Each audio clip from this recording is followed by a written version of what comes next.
Muy bien, gracias. Eh, Estimados estudiantes universitarios, muy buenas tardes. Buenas tardes, doctor Juan José Garazatúa. Vamos a proceder a hacer una breve presentación, sin duda, del currículo que nos ofrece hoy día el doctor Juan José Garazatúa Ñuñuvero. Es bastante extensa, pero vamos a resaltar lo más importante. El doctor Juan José Garazatúa Sara Ñuñuvero es abogado titulado por la Universidad Católica del Perú. Cuenta con maestría en Derecho Constitucional y Derechos Humanos. También ha llevado maestría ya concluida en Derecho Civil y Comercial.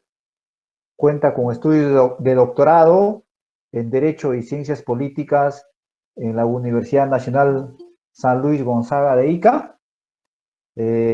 Ha sido superintendente adjunto de la Superintendencia Nacional de los Registros Públicos y ha ocupado otros cargos importantes dentro de la gestión pública. Para nosotros es un gran honor contar con el apoyo y la motivación que puso desde un primer momento el doctor Juan José Garazatúa a la implementación de este programa de extensión universitaria que la Superintendencia Nacional de Bienes Estatales por primera vez se dirige y extiende sus enseñanzas, sus funciones hacia los estudiantes. Y reitero el agradecimiento al doctor Juan José por, desde un primer momento, brindar todo el apoyo, toda la disposición y la motivación para hacer efectivo este sueño que hoy ya estamos ejecutando. Nuevamente, con ustedes, el doctor Juan José, y cedo la palabra a Melissa Peralta para que proceda ya con los demás detalles del evento. Bienvenido, doctor Juan José Garazatúa. Muchas gracias, doctor. Bienvenido, doctor. Buenas tardes. Adelante. Muy bien. Muchas gracias. Bueno, muy agradecido a la Superintendencia de Bienes Estatales por la invitación para participar en este curso de extensión universitaria y felicitamos especialmente a los alumnos que muy entusiastamente han participado de esta iniciativa. Vamos a iniciar, vamos a compartir la diapositiva. En esta oportunidad vamos a desarrollar el tema del Sistema Nacional de Catastro, que es un tema sumamente importante. La relación que tiene el derecho inmobiliario en general con el catastro es de suma importancia. Nosotros hemos desarrollado un sistema jurídico sin un respaldo gráfico. A diferencia de otros sistemas, especialmente con el sistema germánico, que desarrolló desde hace muchísimo tiempo un sistema sólido, una base catastral sólida, que constituía el preludio de cualquier constitución de derechos. Lamentablemente en el Perú no se acogió esa iniciativa y recién mucho tiempo después hemos podido empezar a construir un sistema de catastro que todavía está en formación. Entonces, entender lo que es un catastro es una noción todavía muy alejada de lo que debería ser el manejo operativo de un derecho inmobiliario. La principal muestra de esto es que ha tenido que pasar más de un siglo. Fíjense ustedes, nosotros tenemos un sistema inmobiliario registrado desde la época de la emancipación y la formación de la República hasta la creación de un registro inmobiliario pasó casi 50 años, un poco más. Y durante ese periodo, incluso, hubieron 7 constituciones y un solo Código Civil. Bueno, sin contar el Código Civil de la Confederación Peruana Boliviana, ¿no?, que tuvo una vigencia muy escasa. Lo que tenemos en realidad es un sistema inmobiliario endeble. Es un sistema inmobiliario que no tiene un sustento gráfico. Y esto genera muchos problemas, o sea, muchas disputas que se originan precisamente en la falta de precisión de la ubicación de los predios y de su dimensionamiento. Cuando nosotros empezamos el sistema,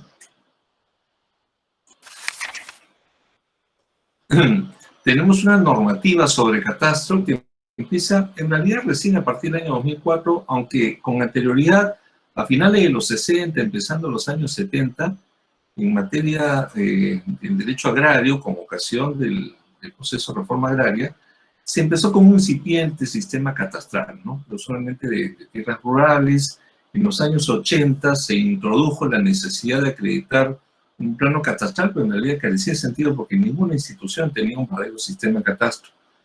Y recién a fines de los 90, con los procesos de formalización urbana y rural, a cargo del Ministerio de Agricultura, a través del Proyecto Especial de Titulación de Tierras, y de COFOPRI, en el caso de los predios urbanos, pero solamente dedicado a los predios ubicados en organizaciones populares y pueblos jóvenes, primero, y después se fue haciendo extensivo a pueblos tradicionales, a zonas consolidadas. Lo que se quiso hacer ahí recién fue armar un sistema inmobiliario en base de una sustentación gráfica.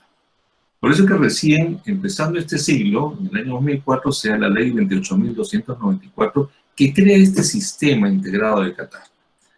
Este propósito de regulación justamente tenía como correlato establecer un sistema gráfico de identificación, dimensionamiento y localización de los predios, porque eso es el catastro, y vincular esa información gráfica georreferenciada con la información jurídica que brindaba el registro. Esta es la información normativa que ustedes van a poder examinar con más detalle. No voy a entrar al tema técnico porque van a tener a continuación ya una exposición a cargo del ingeniero Miguel Cherón, que es un experto en el tema, y solamente quiero hacer una referencia a lo que es el sistema de catastro y lo que es un catastro y cuál es su relación con el sistema jurídico registrado. La ley 28.294 establece el alcance, ¿no? O sea, este sistema nacional integrado de catastro, que se crea con esta ley, integra y estandariza la información catastral y demás características de los predios y de aplicación a nivel del gobierno nacional, los gobiernos regionales y los gobiernos locales. ¿Y esto por qué? Porque antes de esta ley, lo que habían era de esfuerzos individuales y aislados. Se decía que cada gobierno regional tenía que generar su propio catastro. Pues había un esfuerzo en Lima metropolitana, otro esfuerzo en las grandes ciudades del país. Esfuerzos aislados y cada uno con recursos y con técnicas propias. No había un sistema estandarizado, no había criterios uniformes, no había una fórmula única para integrar en una sola base un sistema catastral. La intención de esta ley fue esa, ¿no? Creamos un sistema único, un sistema integrado, un sistema que tenga coherencia, que sea uniforme a nivel nacional. Y se establece cuáles son los entes que generan el catastro, o los entes que participan en este sistema nacional de catastro, en una relación, ahí la relación fue la inicial, después se fueron integrando otras entidades. Actualmente hay 12 categorías. Digo categorías porque no son 12 integrantes, ¿no? Cuando sale de gobiernos regionales, por ejemplo, tenemos un grupo de gobiernos regionales, no es solamente una entidad, igualmente los gobiernos municipales. Pero hay 12 categorías en la actualidad, ¿no? Que se han ido incorporando. El último es el Ministerio de Economía y Finanzas, que tiene participación indudablemente importante, ¿no? Por la trascendencia que tiene tener un sistema de catastro como respaldo de la información de la propiedad predial en el país. ¿Cuál es la finalidad de este sistema? Su finalidad es regulatoria, ¿no? Lo que se quiere es que cada entidad, cada institución que participa del sistema cumpla sus funciones, pero bajo ciertas reglas que son comunes para obtener una finalidad que sea común. Se unifican los estándares de trabajo, se establecen nomenclaturas y procesos técnicos, y se reúnen los procedimientos de levantamiento y mantenimiento y actualización del catastro y la forma en que se brinda la publicidad de esta información. Y finalmente se vincula todo este trabajo, porque cuando hablamos de catastro estamos hablando de una realidad física. O sea, no estamos hablando de una conformación solamente gráfica que se puede hacer en un gabinete. Cuando uno reconstruye un polígono, lo puede hacer a partir de una información solamente documental. Cualquiera que tenga nociones de derecho inmobiliario podría intentar reconstruir un polígono. Eso lo vamos a ver más adelante. Pero en este caso lo que importa es que se reconstituya una información material real, ¿no? Que la información sea la real. Y esta información se vincula con el sistema de catastro.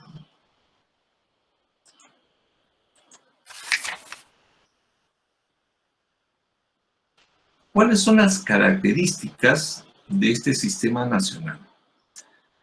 En primer lugar, es abierto, porque un sistema de catastro tiene justamente como finalidad estar a disposición del público. Uno no crea un sistema catastral para que esté guardado, para que sea una información particular o privada. O sea, la idea de un catastro es que el catastro esté a disposición de los ciudadanos porque es una información a partir de la cual se definen derechos, se toman decisiones económicas. Es desconcentrado porque no se unifica, ¿no?, el manejo del sistema catastral en una sola institución, sino que está a cargo de distintas entidades que participan en la generación, en la conservación y en la actualización de esta información gráfica. Es dinámico porque no se paraliza. O sea, una información inmobiliaria es una información que puede ser modificada y permanentemente tiene que estar siendo revisada y actualizada. Es normalizado porque justamente tiene una finalidad regulatoria. O sea, se ejerce, se ejecuta y se mantiene siguiendo unas pautas predeterminadas en la normativa de la materia. Es estandarizado porque estas reglas son comunes y son iguales para todos.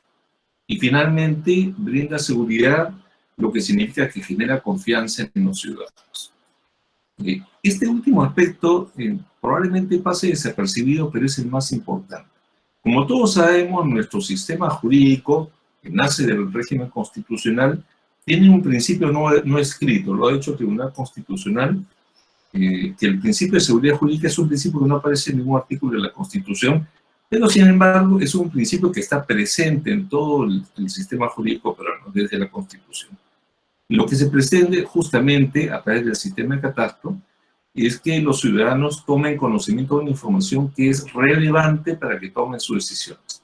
Cuando uno toma una decisión jurídica, comprar, vender o celebrar cualquier tipo de operación jurídica respecto de un inmueble, lo que está haciendo es tomar decisiones racionales. Una decisión racional es aquella decisión respecto a la cual uno puede prever las consecuencias. Hay un efecto de calculabilidad, un efecto de predictibilidad, ¿no? Porque si yo conozco un marco jurídico y conozco las consecuencias de una decisión o de otra, estoy siendo racional en lo que considero que me conviene. Entonces, tener un catastro brinda seguridad, ¿no? Conocer cuál es la información física de un inmueble me brinda seguridad. Yo puedo tomar conocimiento de una información gráfica que me representa una información material de un inmueble y además se vincula con una información jurídica que recae sobre ese inmueble físicamente. Entonces, esa información me da una seguridad para tomar una decisión económica. Entonces, ¿qué cosa es un catastro? Porque este es el tema donde nos hemos quedado nosotros detenidos muchas veces. El catastro no es otra cosa que un inventario físico. No es una recomposición de gabinete. Si en el gabinete yo hago el trabajo de volcar, ¿no?, la representación gráfica de una realidad material, de una realidad física que ha sido previamente comprobada en campo. Entonces el catastro no es otra cosa más que eso, ¿no? Es la representación gráfica de la realidad de los inmuebles. Entonces, como acto previo al traslado en esta base gráfica, la base gráfica es la representación o la ilustración de una realidad física. Cuando se hace el traslado, es consecuencia o resultado de un trabajo físico, un trabajo previo, el trabajo de levantamiento de la información gráfica. ¿Cómo se hace ese trabajo? ¿Cómo se desarrollan las técnicas? ¿De qué manera se determina la localización? Es parte del trabajo técnico que seguramente ustedes van a desarrollar más adelante. Lo que nos interesa en este curso, por lo menos en este tema, es que tengan clara la noción. Un catastro es eso. Un catastro es el trabajo de levantamiento de una realidad física trasladada a una base gráfica, ¿no? Ese es el catastro. Comprende la información gráfica propiamente dicha. Esto es la información que describe las dimensiones, la ubicación, localización de un predio, pero también su relación con un banco informativo. Este banco informativo me remite la información de los derechos que corresponden a ese inmueble. Pues un catastro no tiene solamente como propósito la información gráfica. Un catastro tiene una finalidad multipropósito, o sea, sirve para distintos propósitos. Yo identifico un bien, pero al mismo tiempo estoy identificando todo lo que concierne ese bien. Todos los aspectos físicos, materiales, técnicos, tributarios, económicos, jurídicos.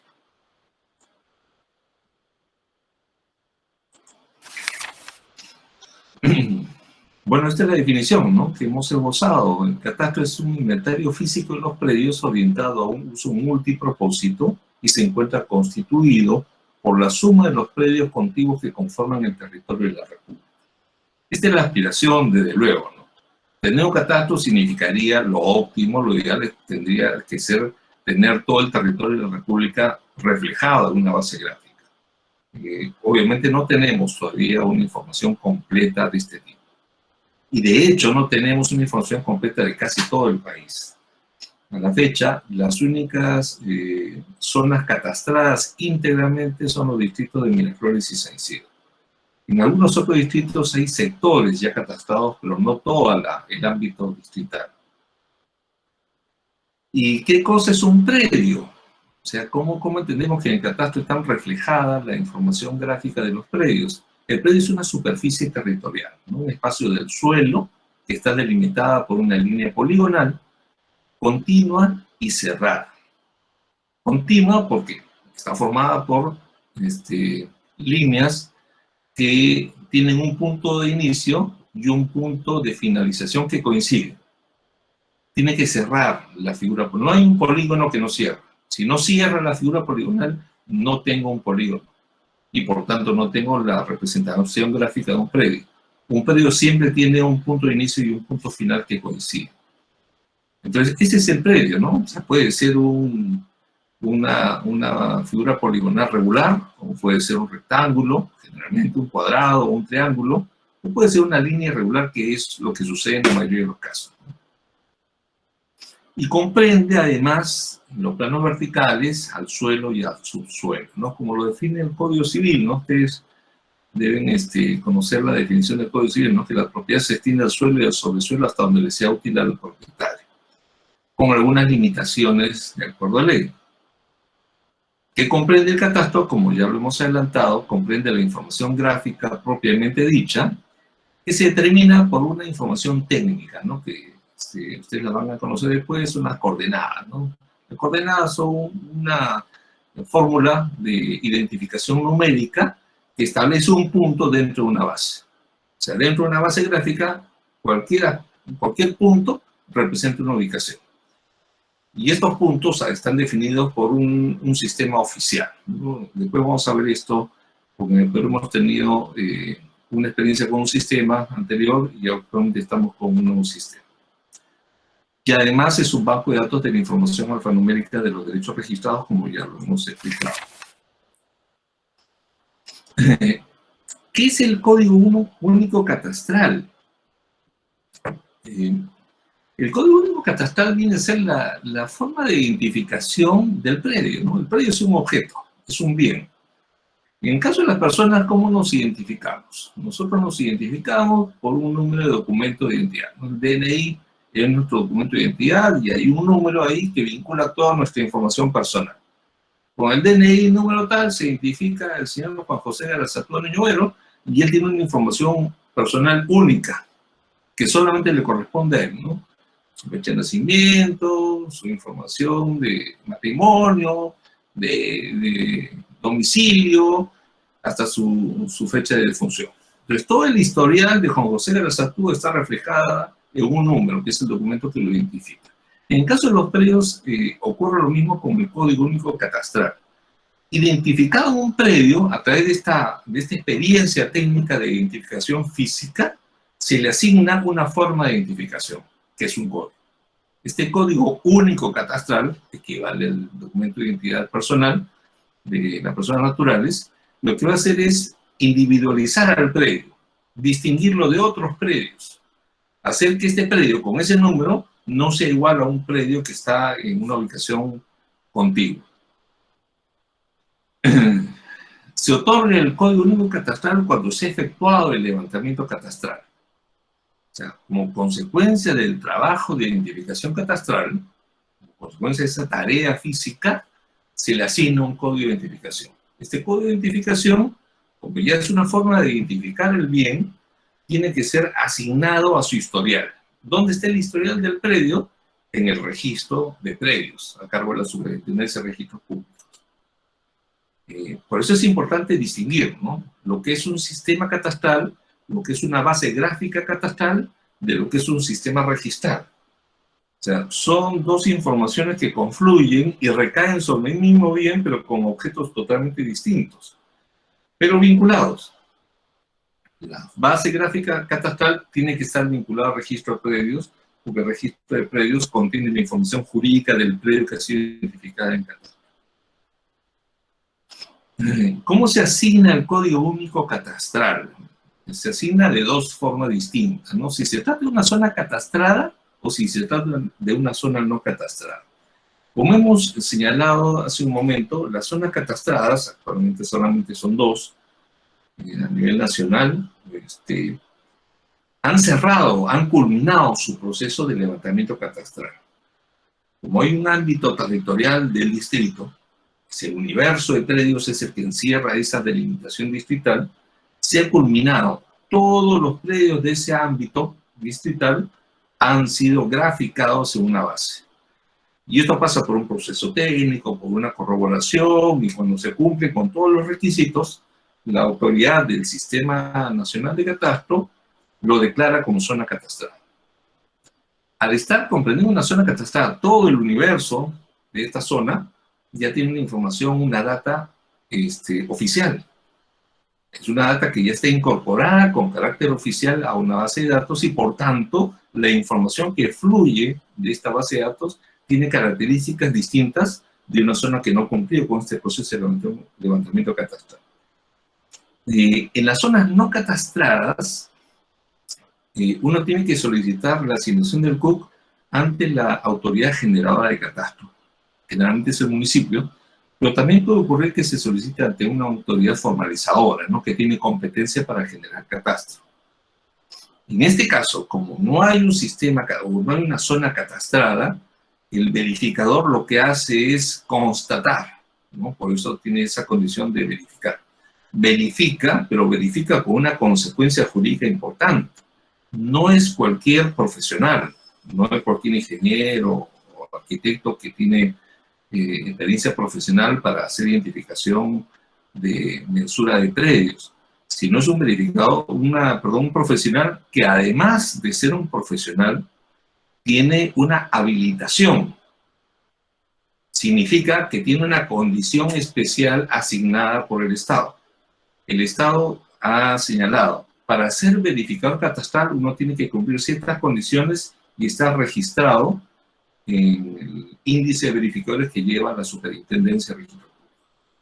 Pero cuando uno cumple con todos los requisitos y se inscribe, recibe una habilitación. O sea, si no estoy inscrito ahí, no estoy habilitado para actuar como verificador catastral. Si estoy habilitado, entonces puedo dar fe. Esa es la consecuencia de ser verificador. Yo doy fe de que esa realidad física es como yo la describo. Y como yo la describo, y eso tiene fe, o sea, vale porque yo lo declaro al estar habilitado, entonces tiene validez para ser incorporada a esta base gráfica catastral.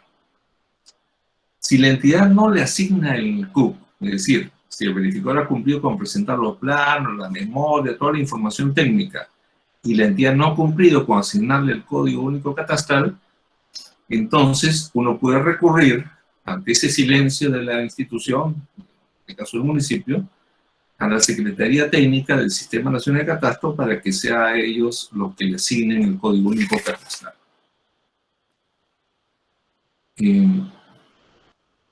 El certificado catastral, es decir, cuando ya se ha producido este trabajo de levantamiento catastral, identificación e incorporación de una base gráfica del catastro, uno puede solicitar un certificado del catastro, un certificado, una constatación de estar incorporado a esa base. Entonces, cuando me emiten un certificado, lo que yo tengo es un documento con valor oficial, un documento que certifica, ¿no?, que acredita que ese predio, que ya ha sido incorporado a la base, tiene una identificación en el catastro. Y por tanto, goza, como cualquier instrumento público, de fe, ¿no?, para cualquier trámite. El mantenimiento catastral es la actualización. O sea, yo hago un mantenimiento cuando un predio que ya está catastrado, que ya está incorporado en una base gráfica, puede sufrir modificaciones, ¿no? O sea, un predio no es una realidad inamovible. Un predio puede sufrir modificaciones en su edificación, en su dimensionamiento, en acumulaciones, en fin. Pueden ocurrir una serie de transformaciones físicas. Entonces, un predio catastrado no es un predio inamovible. Y como no es un predio inamovible, tiene que tener mantenimientos, actualizaciones, tiene que haber una revisión del catastro y tiene que haber una actualización del catastro. Este es el proceso de mantenimiento, no son actividades encaminadas a mantener actualizada la base de datos del sistema catastral. ¿Para qué? Para que se mantenga la coincidencia entre la realidad física y la realidad catastral. O sea, lo que yo tengo en el catastro es una realidad que intenta reflejar la realidad física. Si esa realidad catastral se desfasa, entonces hay que recomponer la inexactitud. Hay que tratar, y eso se recompone a través de un proceso de mantenimiento. ¿Y qué es el saneamiento catastral? ¿No? Cuando uno habla de saneamiento catastral, ya alude, la sola palabra alude, ¿no?, a la necesidad de aplicar un remedio, una solución. Sanear alude a eso, ¿no? Sanear nos refleja en este momento de pandemia. Sanear es curar, ¿no? Curar una situación anómala. Entonces, es el conjunto de procedimientos técnicos y legales que se ejecutan de manera progresiva a fin de rectificar las inexactitudes y actualizar la información registral de un predio, adecuándola a la realidad física del mismo. Entonces, tenemos varios conceptos que hay que saberlos distinguir, ¿no? Ustedes, como parte de su formación, tienen que rápidamente identificar a qué alude cada una de estas definiciones.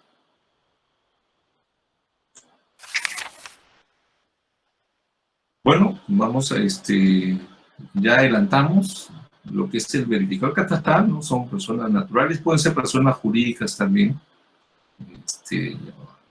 grupos de profesionales, obviamente, que actúan no de manera individual, sino de manera corporativa, que además de estar colegiados, ¿no?, en el colegio profesional respectivo, o de estar inscritos en un registro de persona jurídica, logran su inscripción como verificadores.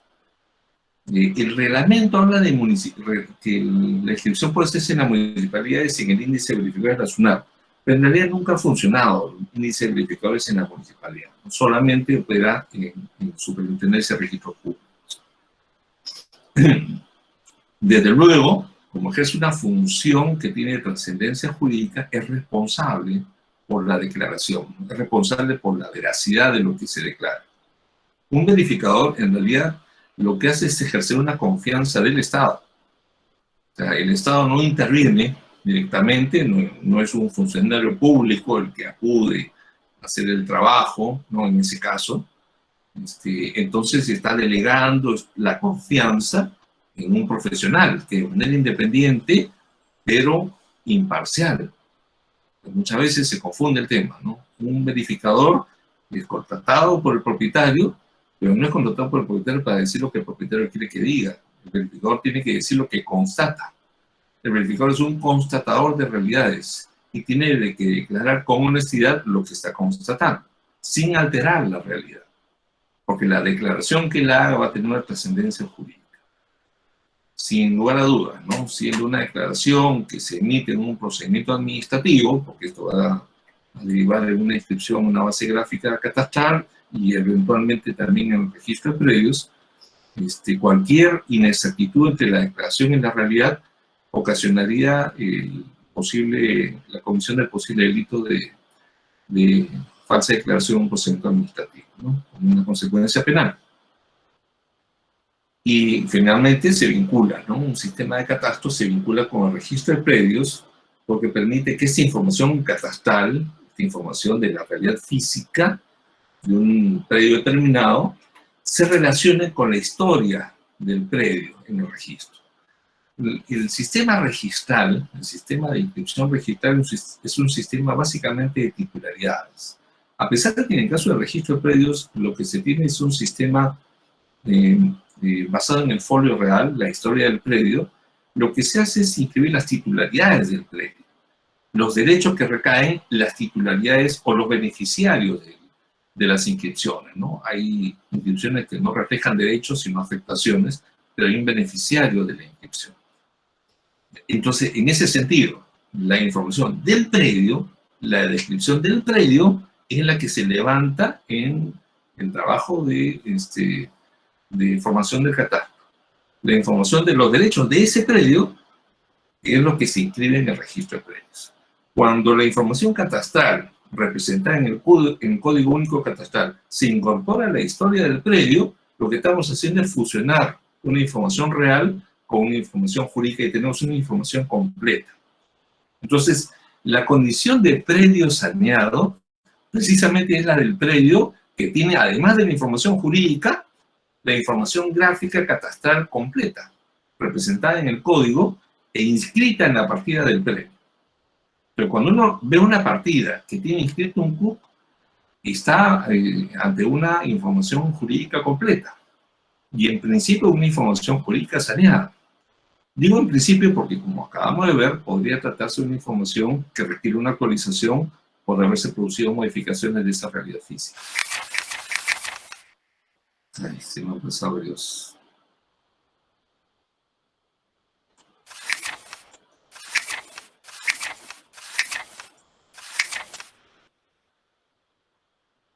Okay.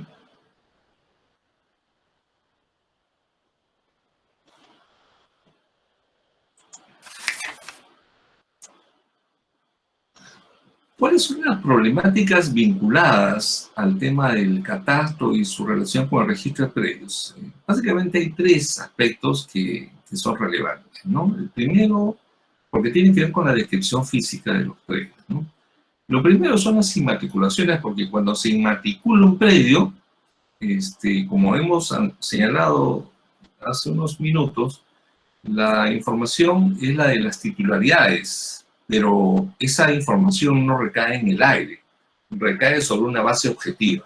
Lo que se inmatricula es un predio. Cuando ingresa por primera vez un predio al registro, lo que se hace es inmatricular, es decir, incorporarlo a la historia registral. Esta incorporación tiene que estar referida a una delimitación física, a un alcance, que antes era una delimitación narrativa. Si ustedes revisan los títulos de inmatriculación de hace 50 años o más, va a encontrar una información solamente declarativa, ¿no?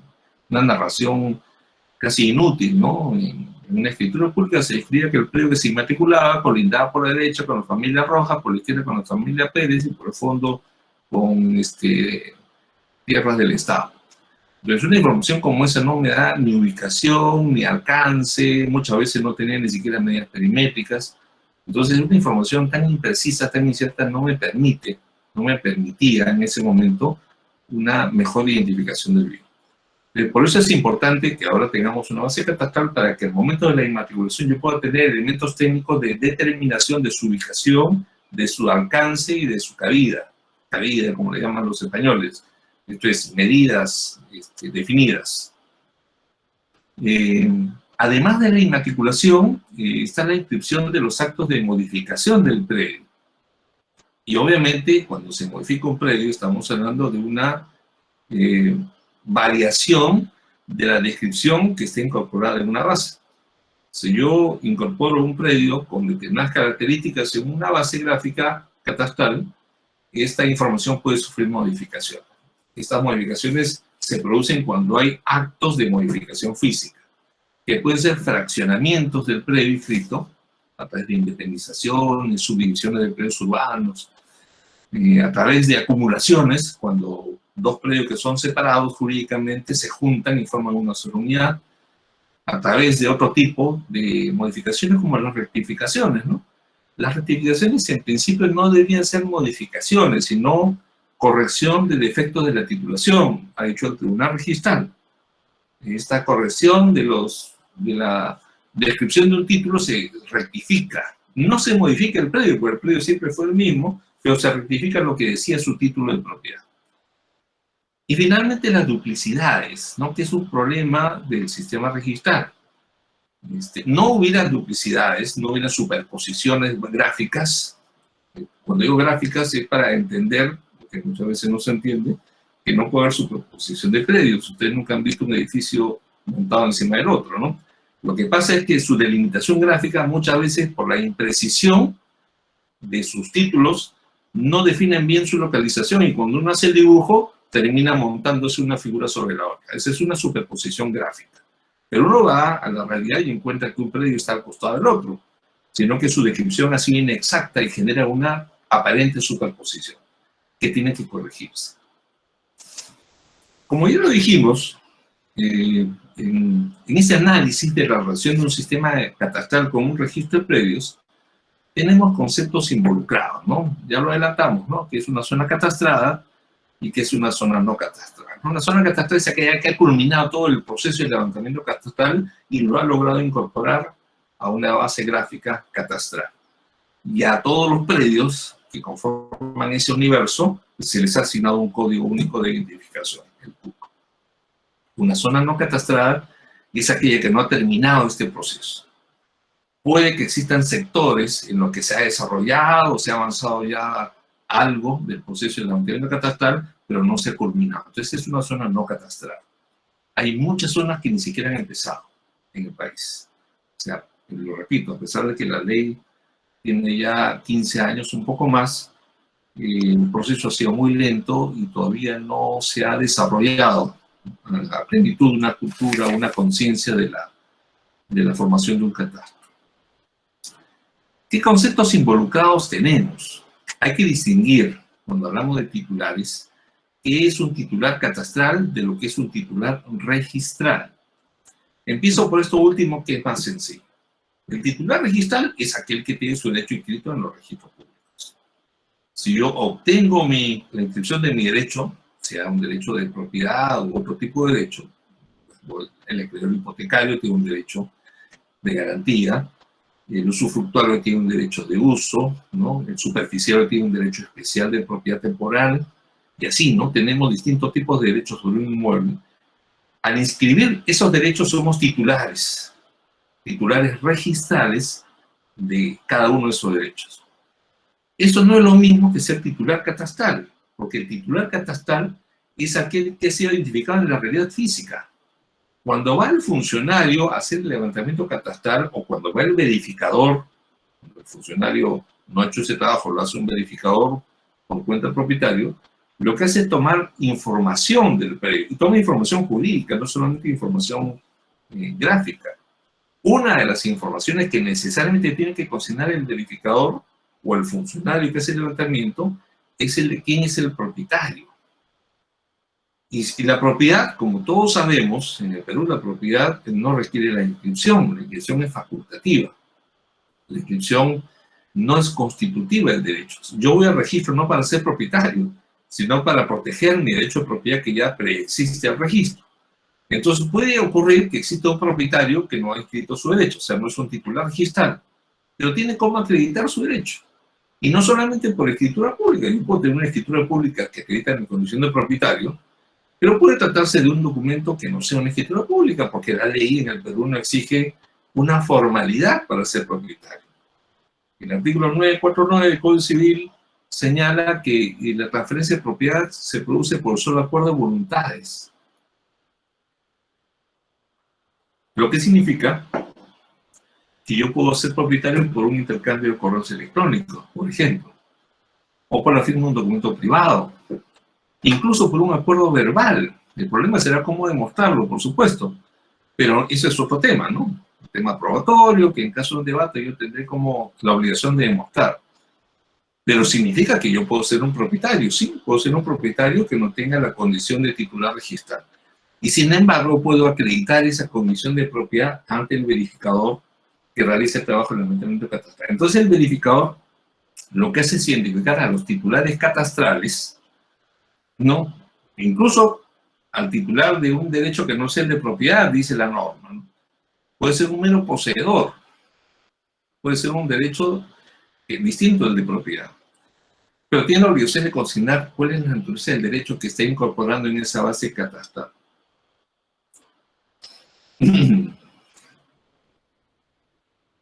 Bueno, estos requisitos para la inscripción del PUC en zona catastral y en zona no catastral son más sencillos, ¿no? Vamos a ir pasando porque el tiempo nos está ganando. ¿Qué ha dicho el Tribunal Registral, por ejemplo, con relación a la avisación del plano catastral por la municipalidad y por el verificador?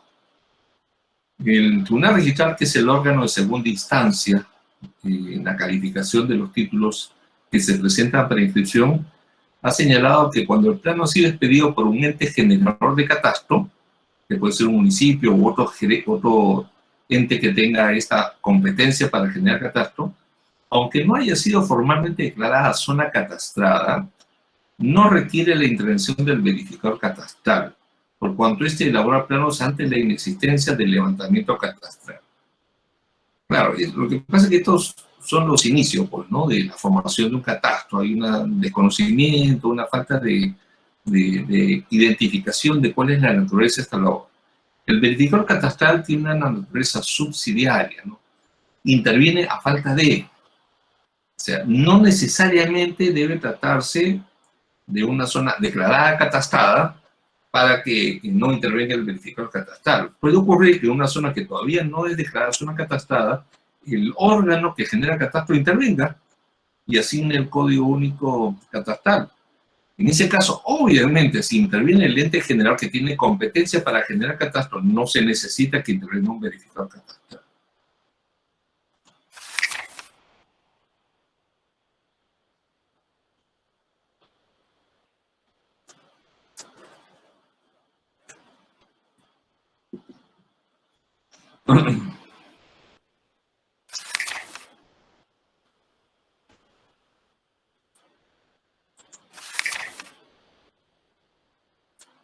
¿Cómo se identifican los colindantes? En este caso es importante el proceso de levantamiento catastral, ¿no? Porque cuando se forma un catastro, en realidad hay que tener mucho cuidado de no perjudicarse derechos de los colindantes.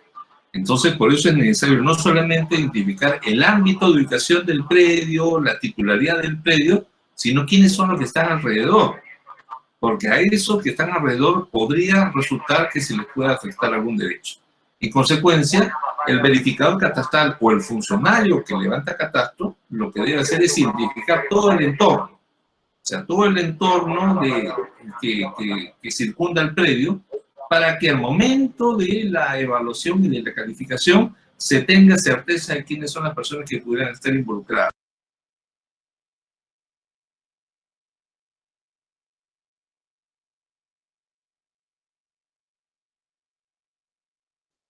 Doctor, el audio.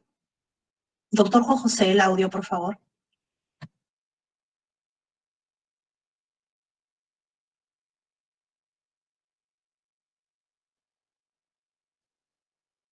Me parece que alguien silenció Está al desactivado doctor. el audio. Sí, doctor Juan José, su audio está apagado, doctor. Chicos, por favor, no desactiven audios de nadie. El doctor está haciendo su ponencia. Alguien ha desactivado el audio. El audio del Meet. Tiene que ingresar al Meet.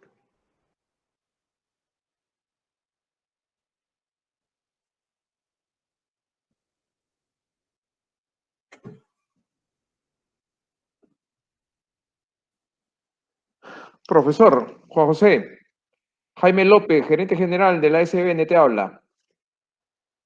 ¿Cómo estás? Mira, si fueras tan amable, ya está, justo. Sí, ya Te está. quería explicar la manera. Sí, sí, sí. Listo. Gracias, Lo que pasa doctor. es que, hola Juan José, Armando Subauste te habla. Oye, ante Hola, todo Armando. agradecerte, está muy buena tu exposición. Así son pues algunos inconvenientes de la tecnología, pero vamos adelante, que está muy buena la exposición. Adelante, Juan José. Muchas gracias, muchas gracias.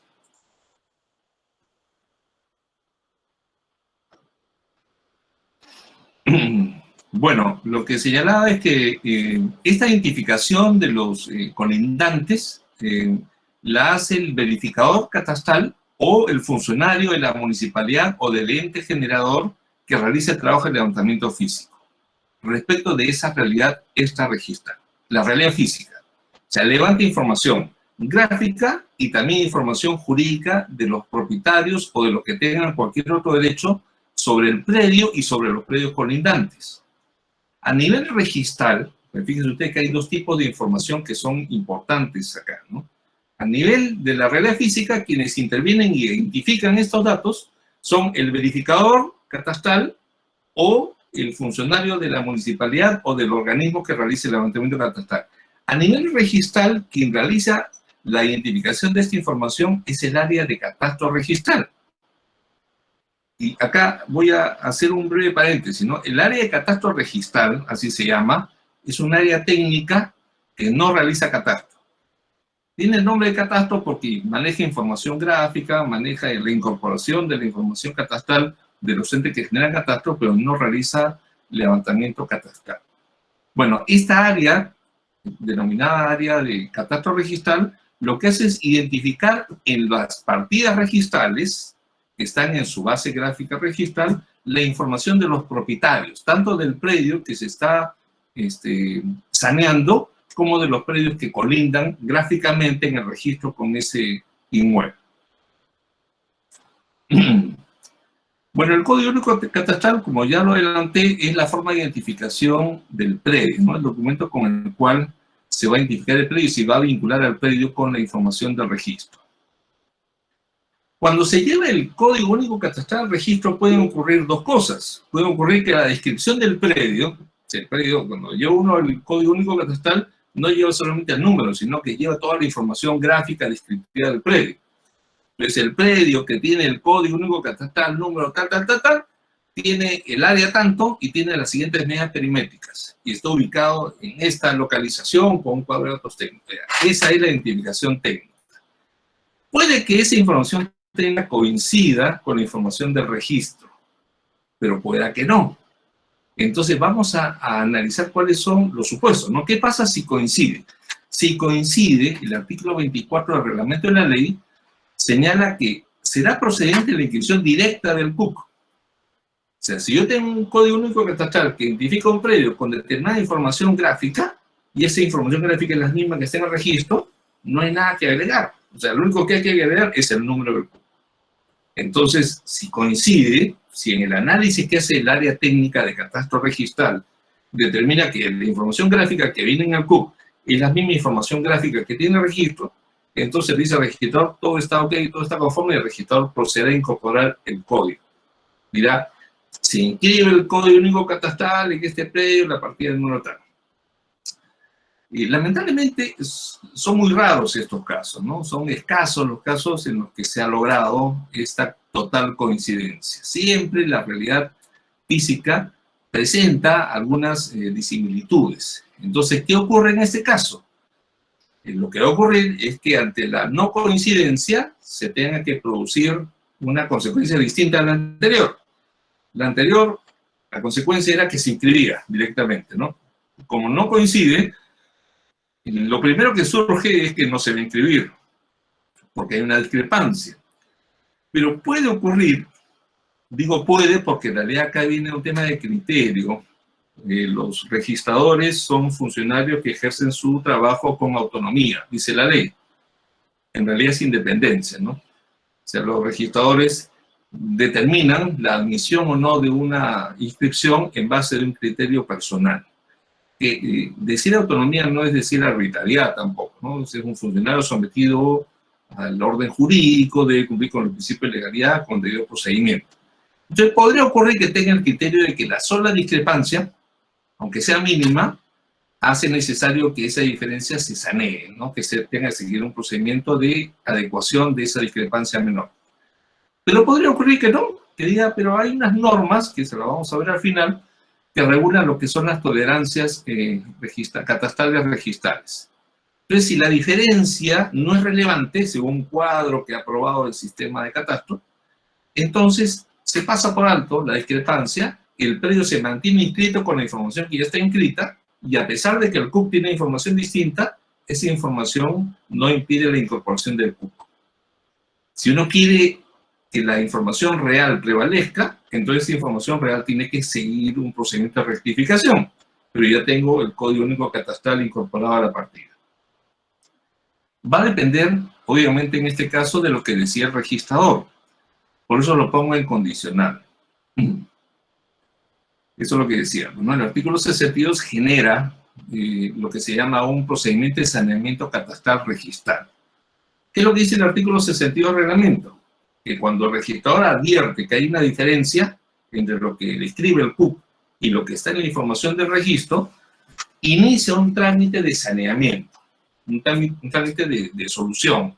¿Para qué? Para que el registro se adecue a lo que es la realidad física del inmueble.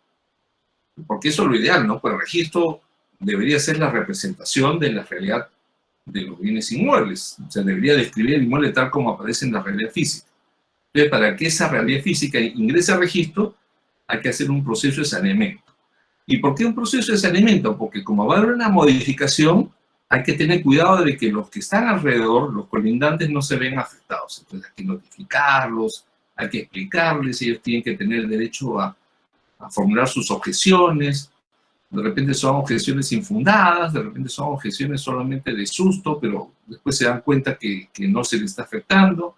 O de repente sí son objeciones fundadas y tienen razón para que no se admite esa modificación, porque hay una invasión, de repente física, de lo que es parte de su propiedad. Entonces, este es el procedimiento de saneamiento catastral registral. Y el tribunal ha dicho que, ¿qué pasa cuando en el registro no hay datos descriptivos? Porque eso puede ocurrir. Como lo hemos visto, tenemos más de 130 años de información inscrita, y muchas de las informaciones anteriormente se inscribían así con datos imprecisos, inexactos, o aún sin datos.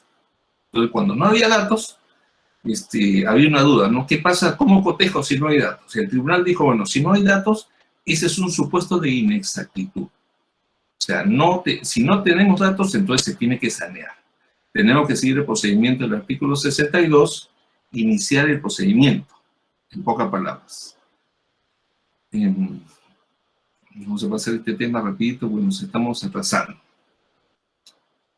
A ver, cuando yo presento un CUP, lo que estoy haciendo es decir, este predio se identifica con este código y tiene esta información física. Tiene esta descripción de las medidas perimétricas, tiene esta información del cuadro de coordenadas que me define una localización, y creo que se inscribe esto. Ante este pedido, que es una solicitud de inscripción, rogatoria, se le denomina en el derecho registral, puede ocurrir que la descripción no coincida, ¿no? Como lo hemos visto hace un momento. Si no coincide, ocurría, digo, porque después ya se ha cambiado la posición, que el registrador decía, bueno, como no voy a poder inscribir el CUP porque hay diferencia de información, entonces varía tu solicitud para no inscribir el CUP, sino para hacer un saneamiento. Porque lo que voy a hacer es inscribir el inicio de un saneamiento, o sea, extiendo una anotación preventiva de inicio del saneamiento catastral registral. Y, en pocas palabras, se le exigía al interesado que modifique su rogatoria. Esta posición que fue inicial y que de repente todavía la mantienen algunos registradores, en realidad no es la correcta, porque el pedido de inscripción del CUP en realidad podría originar el inicio de un saneamiento o no, lo que no significa que la rogatoria deba ser modificada. ¿Por qué? Porque cuando yo solicito la inscripción del CUP y esto da lugar a que se inicie un proceso de saneamiento, en realidad el pedido de inscripción del CUP todavía se mantiene vigente. El saneamiento es la prolongación del pedido, porque va a haber un momento en que se notifican los colindantes, todo, y al final se va a decidir si el pedido de inscripción del CUP procede o no. Y si procede, va a proceder con la modificación de los datos físicos que contiene el CUP. Entonces la rogatoria no tendría por qué haber sido modificada, como lo solicitaban, o como todavía lo siguen solicitando de repente algunos registradores de manera incorrecta. Bueno, el procedimiento de saneamiento catastral es un procedimiento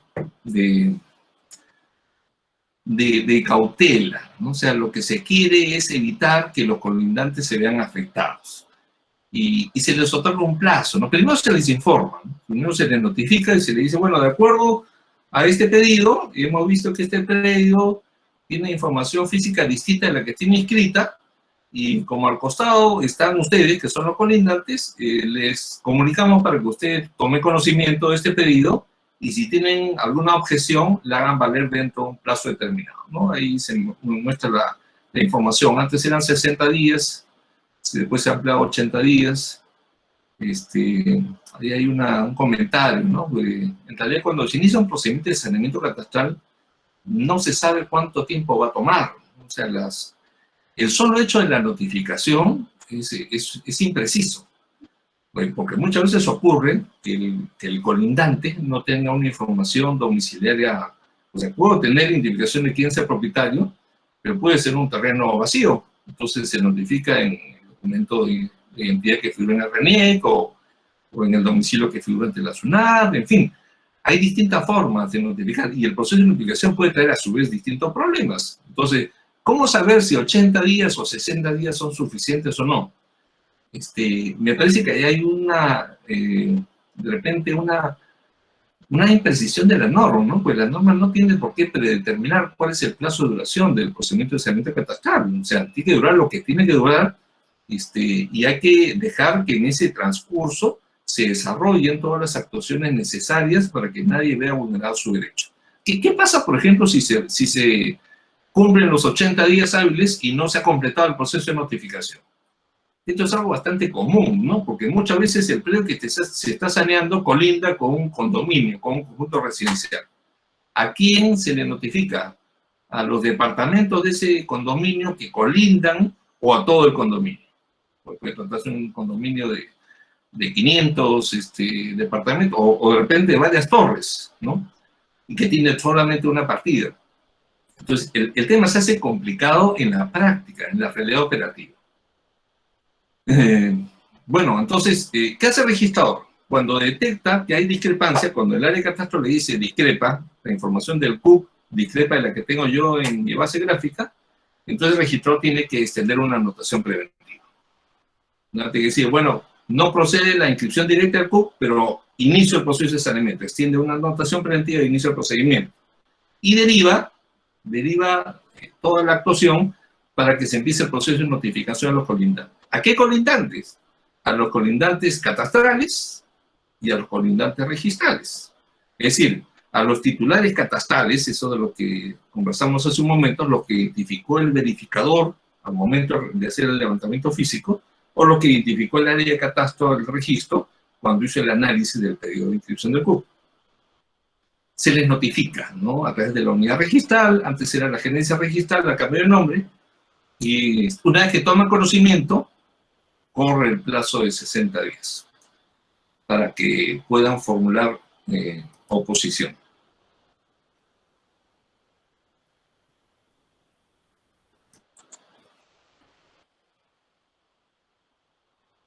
Además de la notificación a los colindantes, se tiene que efectuar una publicación de este pedido en el periódico, en el diario oficial y en otro diario. Acá también hay un comentario, ¿no? Que yo siempre hago, porque desde mi punto de vista lo que se está haciendo acá es fraccionar un trámite que debe ser íntegramente conducido por la institución. O sea, si ya hay un pedido, que es el pedido de inscripción del CUP, que deriva en una discrepancia de datos, que como consecuencia de esa discrepancia origina el inicio de un proceso de saneamiento que conduce a la institución registral, la publicación, las notificaciones, todo debe ser efectuado por el registro. Y además con los tiempos del registro, ¿no? Porque si yo le digo al interesado, oye, yo te entrego los edictos para que tú publiques, y luego un plazo de 5 días, se generan problemas, ¿no? ¿Qué pasa si no se cumple con hacer la publicación dentro de los 5 días? Muchas veces ha ocurrido que la entrega de los edictos se realizó de manera extemporánea, no imputable al usuario. O se le entregó al usuario en forma oportuna, pero el usuario no tomó en cuenta que tenía 5 días y se venció. ¿Qué pasa con el procedimiento? Se viene abajo, se pierde, se generan consecuencias que no deberían ocurrir. Bueno, cuando se ha hecho ya todo el proceso de notificación, de publicaciones, todo esto se devuelve al registrador, ¿no? Se dice, señor registrador, ya usted reasume su competencia, ya se efectuó la notificación y ya a partir de la última notificación se computa el plazo para la formulación, para que se formulen las oposiciones. 30 días, dice la ley, 30 días calendarios desde la última publicación.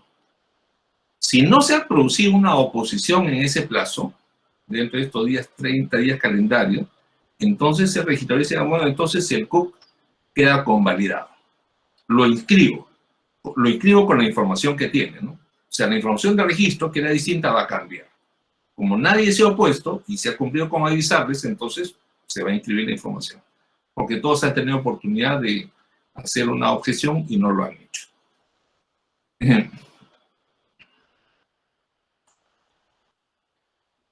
Pero puede ocurrir que dentro de los 30 días se formulen oposiciones. Alguien dice, ay, me ha llegado esta notificación y yo no estoy de acuerdo, ¿no? Porque este proceso de inscripción del CUC en realidad me está afectando parte de mi propiedad. Y demuestra, porque su propiedad tiene inscrita una determinada área, y con el crecimiento del predio colindante lo que va a pasar es que se está invadiendo parte de su propiedad, que de repente ha ocurrido físicamente.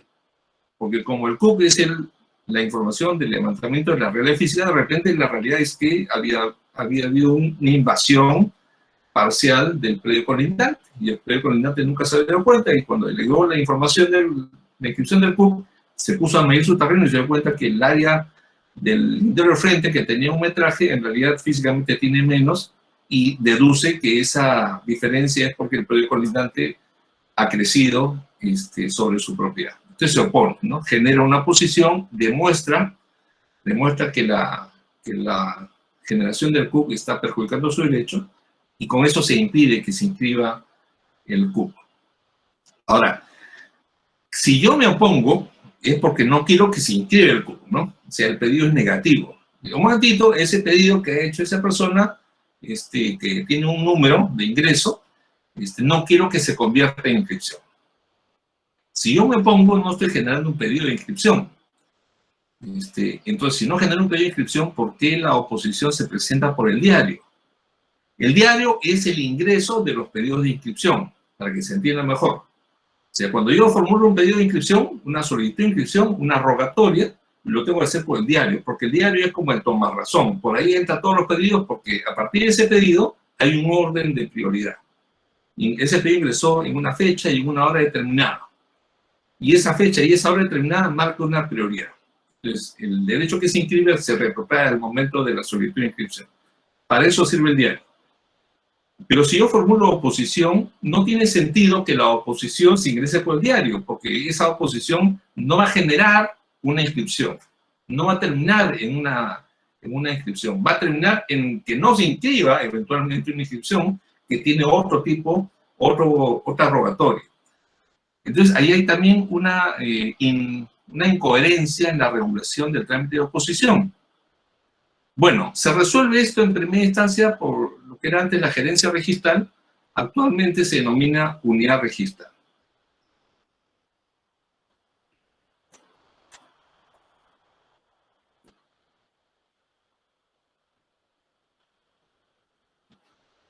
La gerencia registral o la unidad registral resuelve en primera instancia,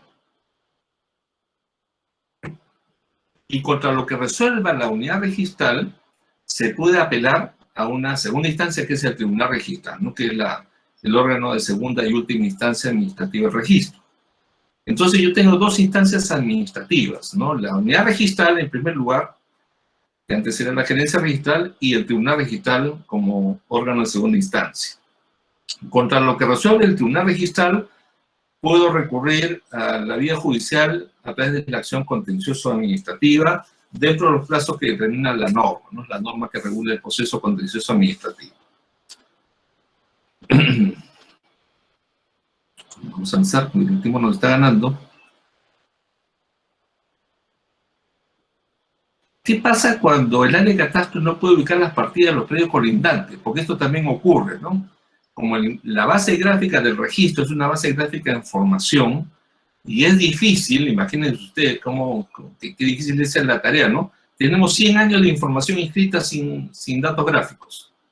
Entonces, el área de catastro ha tenido que empezar a incorporar todo lo que ya está inscrito, todos los predios inscritos sin respaldo gráfico, o con un respaldo gráfico muy incipiente, ¿no? Muchas veces era un croquis, ¿no? En un papel en blanco, muchas veces era una información un poco precisa o unas cuadrículas muy antiguas. Entonces, graficar eso en una base no es una tarea sencilla. Probablemente hay muchos predios que no han podido ser incorporados a la base gráfica. Entonces, el área de catastro muchas veces se informa que no ha sido posible determinar. Entonces, ¿a quién se notifica? No sucede eso. ¿A quién notifico? ¿A quién colindante notifico? Si el área de registro no ha podido identificar los titulares registrales colindantes, entonces, dijo el tribunal, solo se notifica a los que han sido consignados como titulares catastrales en el plano presentado. Entonces, si el registro no determina, el tema se resuelve solo notificando a los que han sido identificados en el plano catastral.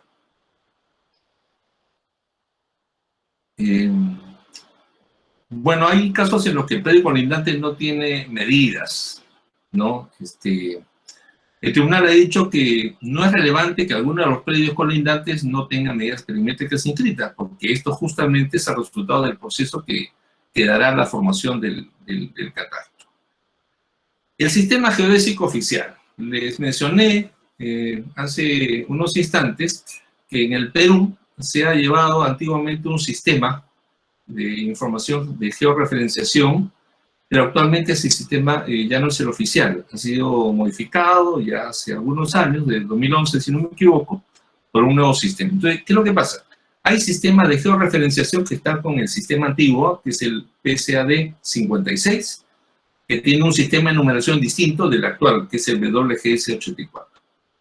Entonces, cuando se utiliza un sistema, su relación con el nuevo sistema a veces es difícil, ¿no? Lo que hay que hacer es trasladar la información de qué cosa es un sistema. Es un sistema de cómo, el punto que yo coloque en una base gráfica me define una localización, ¿no? Esa es la georreferenciación. Ese punto, si lo tomo de un sistema, va a tener un número. Si lo tomo de otro sistema, va a ser otro número. Para que el mismo punto corresponda a un sistema y al otro, tiene que haber un proceso de equivalencia. Esta tarea, lamentablemente, hasta la fecha es un tremendo problema porque no se ha establecido de manera oficial cuál es el sistema de conversión.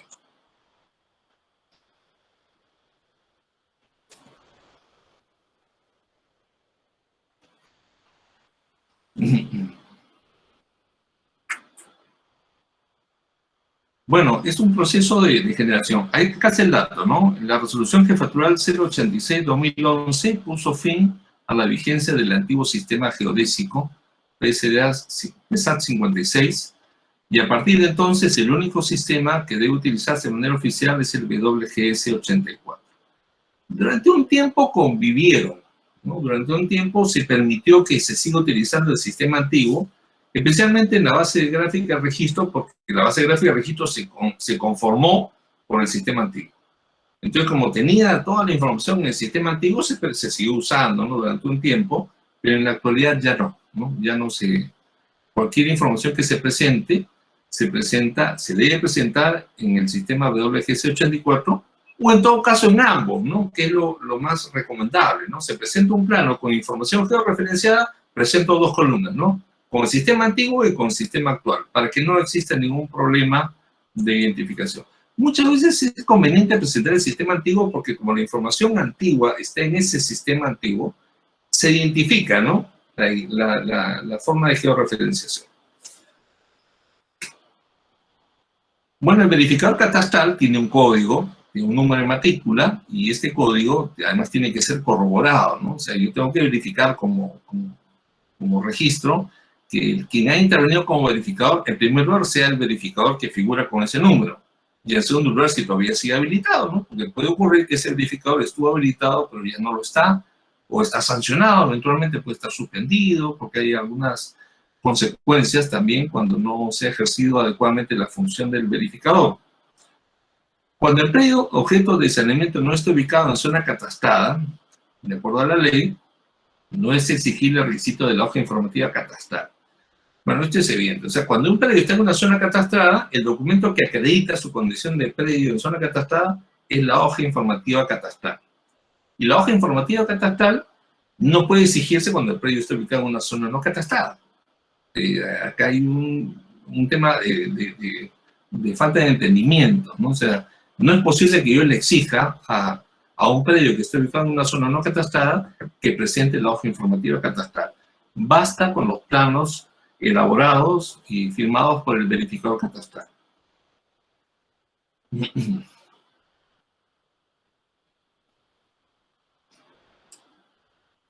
El Tribunal Registral también ha dicho que carece relevancia la presentación de la hoja informativa catastral expedida en fecha posterior a la presentación del título, por cuando el título inscribible es el plano catastral. Claro, a ver, ¿en base de qué se inscribe el CUC? En base del plano catastral, dice el tribunal, ¿no? Entonces, como se ha presentado el plano, aunque la hoja informativa se presente después y con fecha posterior a la presentación del título, esto parte de la noción de que el título, o sea, el documento en cuya virtud se extiende una inscripción, tiene que ser anterior al momento de la presentación, al momento de la generación del número de asiento de presentación en diario. Si es posterior, habría una inexactitud, ¿no? Como es evidente, porque la información posterior no puede retrotraerse al momento de la presentación. Entonces, acá había una duda, ¿no? ¿Qué pasa cuando la hoja informativa catastral es de fecha posterior? O sea, el registrador acá tuvo una duda, ¿no? El tribunal dijo, bueno, no te preocupes, porque lo que importa es que lo que preexista al asiento es el plano y no la hoja informativa catastral, que puede ser como un documento complementario.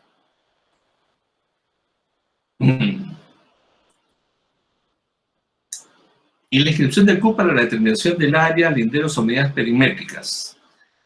Claro, lo que pasa es que, como vimos, uno de los temas vinculados al CUC es la rectificación de la información inscrita. O sea, puede ocurrir que la información inscrita no refleje la realidad. Si la información inscrita no refleja la realidad, se tiene que rectificar. ¿Cómo se rectifica? Hay procedimientos clásicos de rectificación, por vía notarial, por acuerdo con los colindantes, por proceso judicial. Pero, sin embargo, cuando se ha creado el proceso de saneamiento catastral, este proceso de saneamiento catastral ha terminado siendo también una alternativa para la rectificación de estas inexactitudes. Entonces, se tiene como una alternativa adicional de saneamiento de las discrepancias de la información de la descripción del inmueble. Para terminar, y rapidito, porque el tiempo nos ha resultado bastante corto, y el tema realmente es bien apasionante, ¿no? El tema de las tolerancias catastrales registrales. ¿Qué es una tolerancia? Es un rango, ¿no? Es un rango permitido. O sea, si hay una discrepancia, si no concuerda un dato con otro, antiguamente se permitía la tolerancia con el antiguo reglamento de inscripciones que estuvo vigente desde el año 37 hasta el año 2001, y después se dijo que no, que el registro debía ser exacto y por cualquier discrepancia, aunque sea de centímetros, debía primero corregirse para que exista adecuación entre el antecedente y la información que se presentaba para la inscripción. Entonces, eso empezó a originar una serie de problemas. Con la creación del Sistema Nacional Integral de Catastro se restituyó el sistema de tolerancia. Se dijo, no podemos exigir exactitud en un sistema registral que no ha tenido correlato con la realidad física. Hay que permitir que los títulos ingresen y que al ingresar tengan alguna tolerancia, ¿no? Que a pesar de la discrepancia se pueden inscribir. Entonces, la tolerancia significa que hay discrepancia y que esa discrepancia tiene un rango de admisión. Si la discrepancia supera ese rango, ya no se permite la inscripción. Si no supera ese rango, entonces se permite la inscripción, pero no significa que se modifique el dato inscrito. El dato inscrito permanece tal como está, a pesar de que el título tiene una información distinta. Pero esa información distinta no excede el límite permitido en este rango. Y estos son los cuadros, ¿no? Esto en realidad tienen que hacer ustedes varias operaciones, ¿no? Si se trata de predios urbanos, hay rangos que son más reducidos. ¿Por qué más reducidos? Porque los predios urbanos son de dimensiones menores, ¿no? O sea, hablamos de predios que tienen probablemente pues 100 metros o menos, ¿no? O en el mejor de los casos tienen pues 500, 600 metros. Y en cambio, en los predios urbanos, estamos hablando de predios que tienen hectáreas, ¿no? Entonces, los rangos, justamente por la dimensión de la diferencia de predios, no pueden ser iguales, ¿no? En el caso de los predios urbanos, si un predio tiene menos de 200 metros, el rango de tolerancia es hasta 2.5%. Si supera los 200 metros, hasta 1000, 2%, y si es más de 1000, 1%. Igualmente, en el caso de los predios rurales, menos de 1 hectárea, 7.5%, de 1 a 5 hectáreas, 5 hectáreas, imagínense, 5 hectáreas son 50.000 metros, 6.3%, y más de 5 hectáreas, 3%.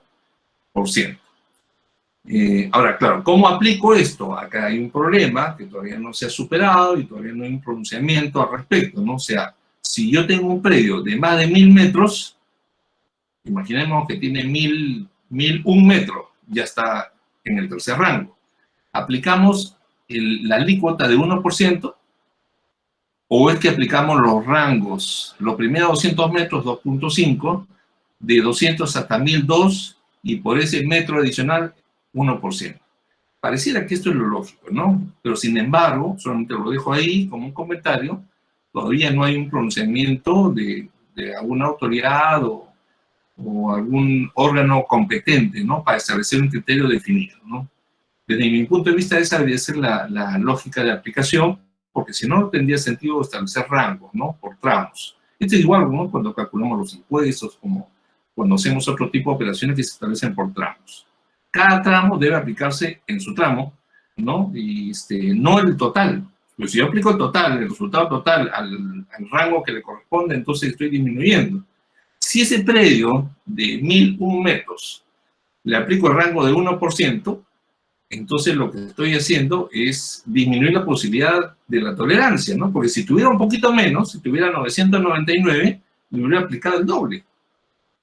Si 999 le aplico el 2%, y tiene un poquito más, debería ser por lo menos ese 2% y un poquito más, ¿no? En esa lógica, en esa operación matemática, nos damos cuenta que esa debería ser sensatamente la forma de aplicación. Bueno, esto ya lo dijimos, ¿no? Si la discrepancia invertida no sea rango, se admite, pero no se modifica. Si la tolerancia aplicable solo admite la inscripción sin... ello, lo repito, ¿no? La tolerancia no implica la modificación del dato. Solamente se inscribe el CUP, pero las características físicas inscritas se mantienen, ¿no? Si se quiere modificar, se tiene que hacer un procedimiento de rectificación. Este tema de inmatriculaciones nos va a tomar mucho tiempo. Había también dudas si además de haber discrepancia en el área, había discrepancias en las medidas, ¿no? Se dijo ya en una norma posterior que la tolerancia siempre es sobre el área, pero se precisa que si hay discrepancia en las medidas, lo importante es que exista discrepancia en el área. Si hay discrepancia en el área y también en la medida, bueno, no importa, se aplica la tolerancia.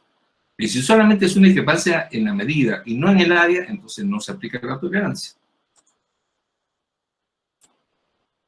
El informe técnico de catastro debe señalar necesariamente que se trata del mismo predio. No tiene que haber total certidumbre, ¿no? Que lo que describe el CUC no corresponde con el predio que esté inscrito en esa partida. Yo quiero inscribir el CUC en una partida, entonces tengo que estar totalmente convencido de que la información gráfica de este predio, por su ubicación, por sus características, son las que corresponden al predio inscrito en esta partida. Y esto lo dice el informe técnico de catastro.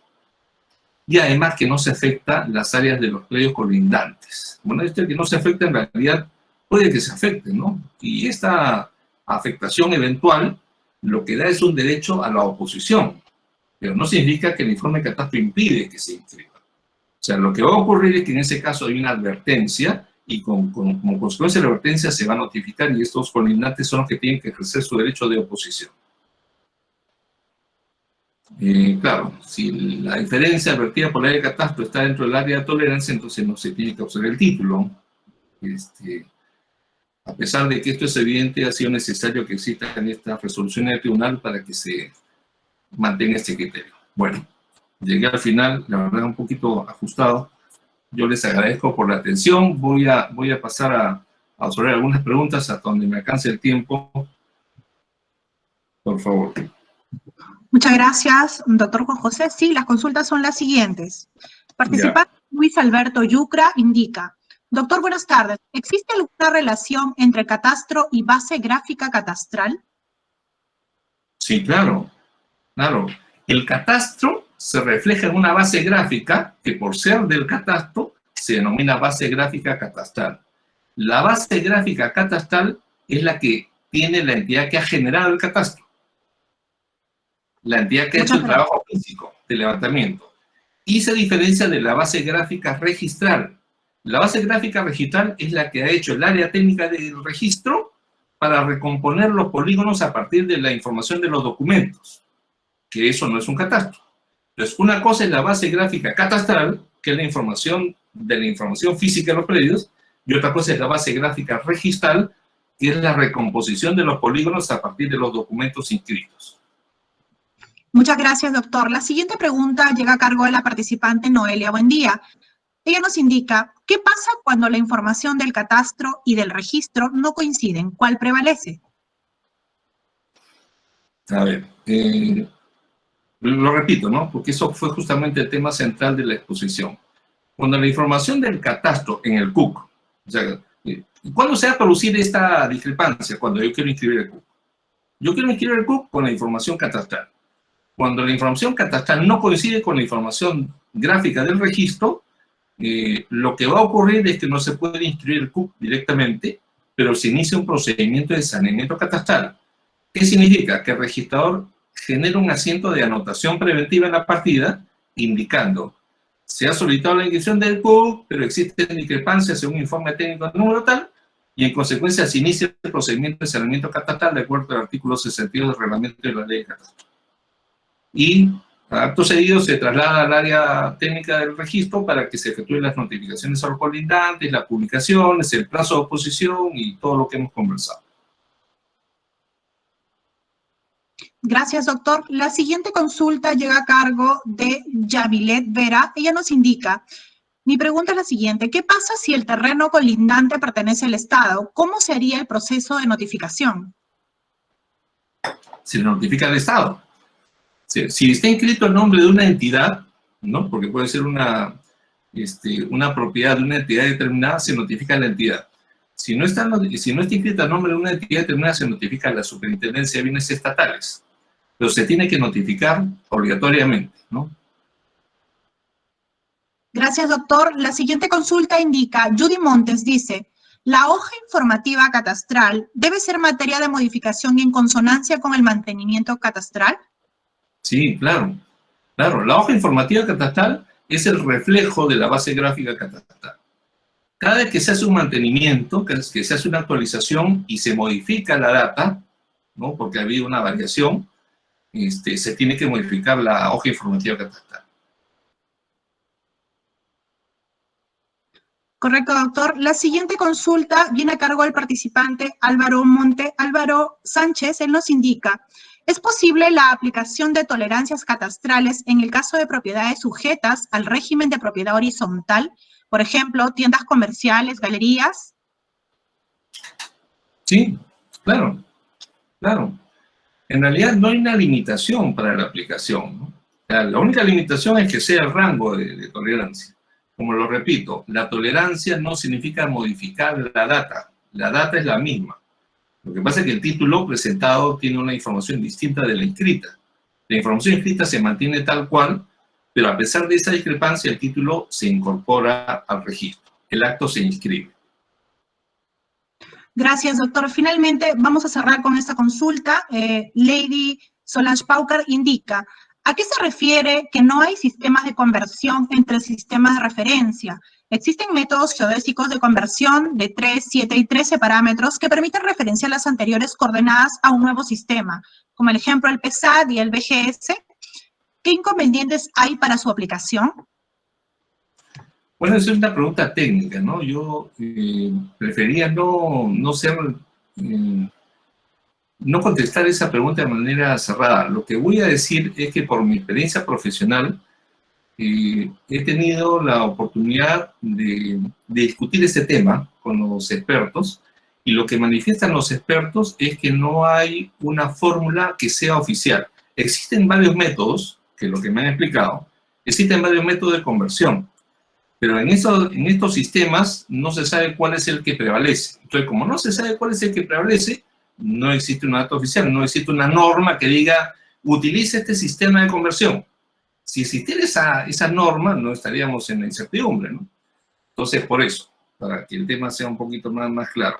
Si yo tengo un predio inscrito bajo el sistema antiguo, el SAT 56, tengo una georreferenciación con ese sistema, ¿cómo presento la información en WGS 84, que es lo que muchas veces nos ha sucedido, y que el técnico de catastro y registro me dice, oye, tus datos en WGS 84 no coinciden con la localización del SAT 56? ¿Cómo hacemos? ¿Cómo le refuto yo al técnico? Lo que pasa es que el técnico de catastro ha aplicado un sistema de conversión que varía ligeramente en el sistema de conversión que ha aplicado el técnico que utilizó o que elaboró el documento que se presentó al registro. Es una discusión de ese tipo, es una discusión sin fin. Claro, mucho dependía, por lo menos en estos casos, del criterio que aplicara el técnico. Muchas veces se ha resuelto de manera muy amigable, en el sentido de que no existe pues, un sistema oficial. Lo cierto es que el predio que tiene una información gráfica ya inscrita con el sistema antiguo, y que ahora tengo que graficarlo con el sistema nuevo, podría presentar ligera, porque fíjense, el punto se mueve ligeramente, ya no es el mismo número. Y al no ser el mismo número, podría ocasionar que se esté montando en un colitante, y sobre todo si se trata de predios urbanos. Esto también para terminar, ¿no?